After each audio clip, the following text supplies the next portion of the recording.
Hi guys, Lisa here. Today is all in honor of Halloween, a holiday that's right around the corner, and of course we need to celebrate spooky season in style, so I will be creating a recycled Halloween inspired journal. It won't be a small journal, it won't be a simple journal, it will be this big, creepy journal. And honestly, I am recording this after I created the journal, and I can tell you guys it is probably the coolest thing I have created so far, and also the most complex thing I've created so far.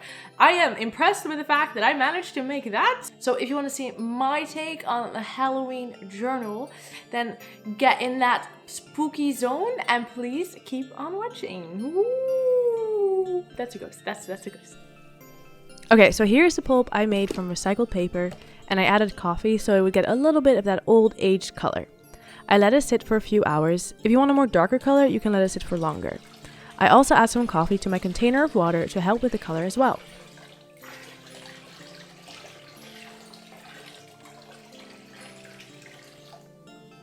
I am making large A4 sheets of paper, so I make sure to add plenty of pulp to the water and mix this in really well. Like always, I get my mold and deckle ready and scoop up the pulp.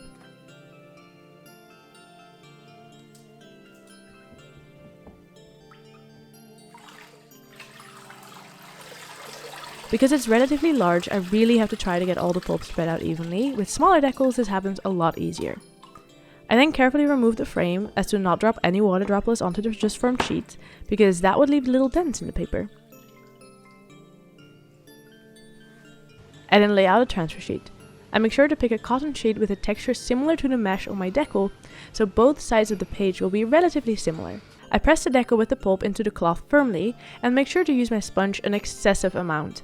With large pages, the chances of it ripping are higher, so I need to make sure all the edges are dry and pressed in to minimize this happening. When I think I have done what I can, I place one hand on the frame and one hand on the cloth, and while I pull the cloth tight, I lift up the mold to reveal the transferred sheet of paper. I then carefully move this over to a hard surface. Now all there is to do is to repeat this process until I'm out of pulp or transfer sheets. Because I want to make a big book, I need a lot of pages. I'm trying to get at least 40 usable pages, but because there are always mistakes, I want to make at least 50. I add a little bit of pulp with every 2 pages and always make sure to mix the pulp in well so the paper won't get any lumps. Whenever I have a stack of 5 to 10 pages, I already bring them over to my drying area, because if your stack gets any bigger, the chances of them not separating anymore will be high, and so will the chances of them ripping or damaging. Wet pages, especially big ones, are very fragile, so treat them with care. I needed the entire box of pulp to make 56 pages in the end, which took me around 4 hours in total. Now I let them dry overnight, and I will come back to get them down in the morning.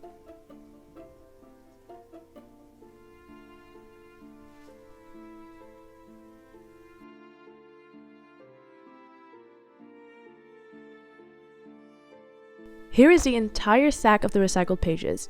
It's time to now take them off of their sheets.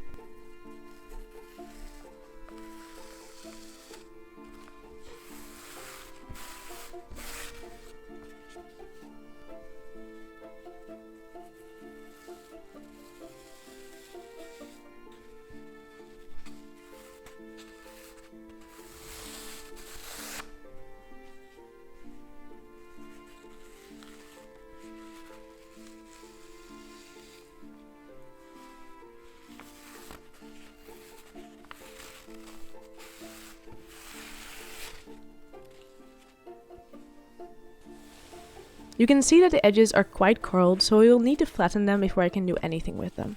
And that's a job for my trusty book press. Normally I prefer not to press such large stacks of paper at the same time, but I don't have the time or patience to do this in 2 sets, so we're just going to go with it. I make sure to align the pages very well so they won't fold weirdly while pressed, and then tighten the press. I don't tighten it all the way, but instead tighten it a little more every few hours so the pages won't get creases on the edges from too much stress to flatten. While the pages are being pressed, I'm going to create the design on the front of the journal. I start with the cardboard cover cut to size. The cardboard is from an old folder map thingy, but I think it's perfect for this project. I'm using silk clay because it is very light, airy and soft clay that will stay somewhat flexible when dried.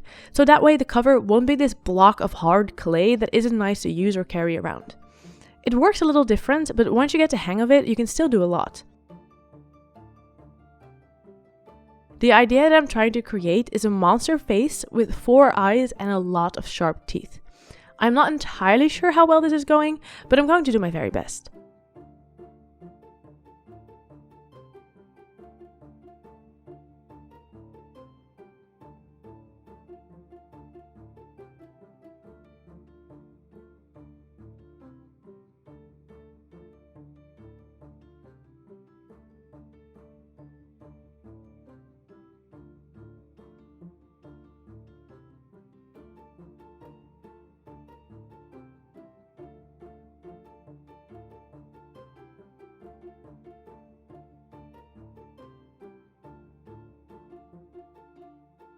Okay, so this is what I managed to make.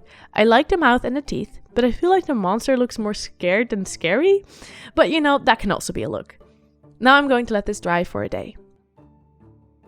It is almost 2 days later since we put the paper in the press, and I simply cannot wait any longer on these pages, so let's get to turning these into a journal. You can see that they aren't perfectly flat, but because they will still also be pressed after binding, I am not too worried about it. I've selected 42 sheets that I will be turning into 14 signatures of 3 sheets each, so the journal will end up to have 168 pages. I take each sheet and fold them in half individually to make sure I line them up as best as I can. Handmade papers are never fully straight, I mean, who is? But that's why they need a little extra attention than with store-bought pages. Those you could just fold with their group signature. Once they are all folded, I then group them into 14 signatures of 3 sheets each, so it ends up looking like this. Then I take each signature and poke 4 holes into the centerfold, using an awl and a template to make sure the holes are all the same.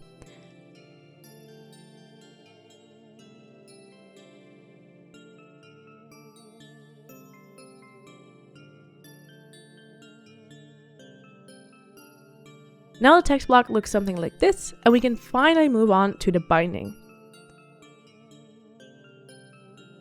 I'm using brown linen thread, my favorite, and measure out roughly how much I need. Then I take my little rapeseed wax cube that I molded myself using an advent calendar chocolate mold, and I just pull the thread over the wax a couple of times. This makes it stronger and easier to use. Now, the binding method I'm using, I genuinely have no idea what it's called, but I know I'm not doing it the official way. I am binding with 2 pieces of rope that will help to secure the cover to the text block and will also give cool details to the spine. I think that normally people have a setup where you tie the ropes to, so you can bind around them, but I couldn't figure one out, so I'm just awkwardly working with them, just dangling and hoping it works. It requires some detangling and patience, but I made it work regardless. It got a lot easier the more signatures were added, and it was so satisfying every time to see the thread catch the rope. It's an easy and repetitive stitch, but I thoroughly enjoyed this part and just bound until I had added all the signatures.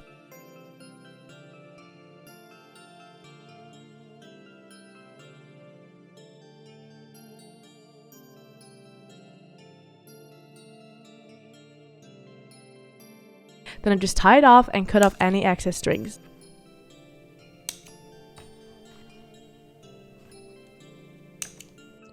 Now we have the bound text block. I am taking a soft mallet and carefully hit the signatures on both sides to create a round edge. This actually took me a few tries to get it right, but eventually I got it and I stuck it in a press to make sure it wouldn't move anymore. Then I'm adding some PVA glue to the spine and putting some bookbinding gauze on top to really secure and strengthen that spine. I use my bone folder to make sure the gauze sticks everywhere properly. Then I put the whole thing in a bigger book press with wax paper on top and let it dry overnight. When it's dry, we can move on to attaching the cover. You can see that I hadn't thought ahead and left the leftover pieces of rope on top of the paper in the press, so there are now indents. I could have prevented this, but I didn't, but now I know for the next time. I am checking that the covers are indeed the correct size, and then I take the ends of the ropes and pull them through the holes in the cover.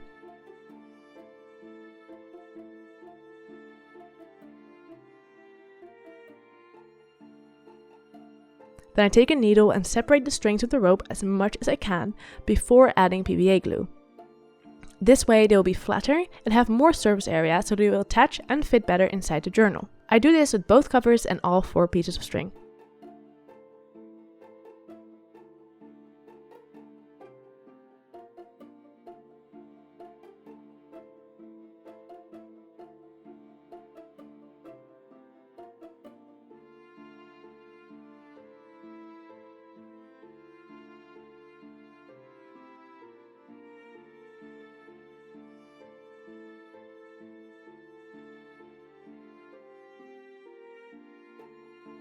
Now I make sure these are dry before I move on to attaching the fabric on the cover.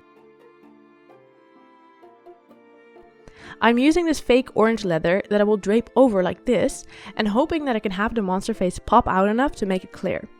At this moment, I'm not sure if this is going to work. I have never done something like this before, so we are just going to give it our best shot. I add glue to the front first because I feel like this is going to be the hardest part. Then I drape the pleather over and start working it in all the creases and grooves using my bone folder. I am not going to lie guys, this took absolutely forever. This took me hours to get right. The pleather wasn't working with me easily. Finding the balance where everything was visible enough and stuck down enough was super difficult, and I had to work it so much to actually get it to the look I wanted.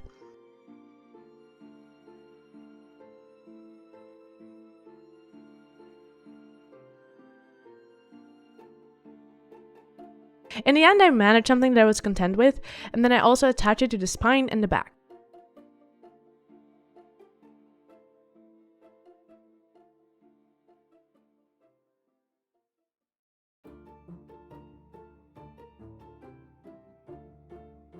I did use super glue to fold down the edges to the inside because nothing else was stick enough to keep it nice and tight, but I managed to make it look somewhat decent. Okay, so now we can actually move on to the part that will make or break the whole look of this journal, which is painting. This is what we have so far. You can definitely see little mistakes like this corner and a part of the back isn't actually stuck to the cardboard, but overall it doesn't look half bad in my opinion. So I am using acrylic paint and mainly these 3 colors: red, black, and yellow. I watered the paint down quite a bit and just added to the cover. Don't worry, I did realize quickly I should maybe protect the actual paper from getting paint on them. The main trick to get the old creepy leather look that I'm going for is creating texture with the paint. I'm doing that by layering a lot and blotting even more. Basically, I put some paint down and then use a sponge or a cloth to blot and blend the paint to give it this texture. It sounds weird, but it works. I make sure to make the edges a little darker and try to keep the same vibe on both the back and the front.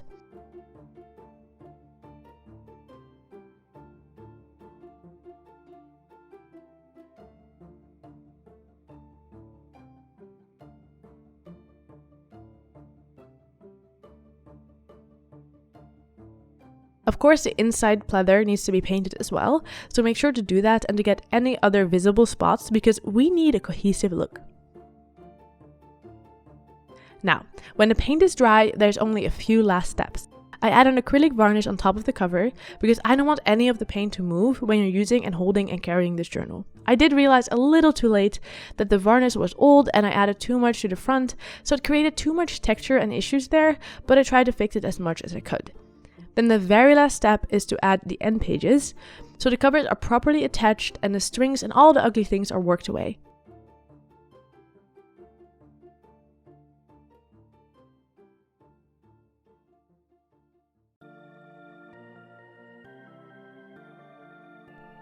And then, when all of that is dry, our recycled Halloween-inspired journal is finished.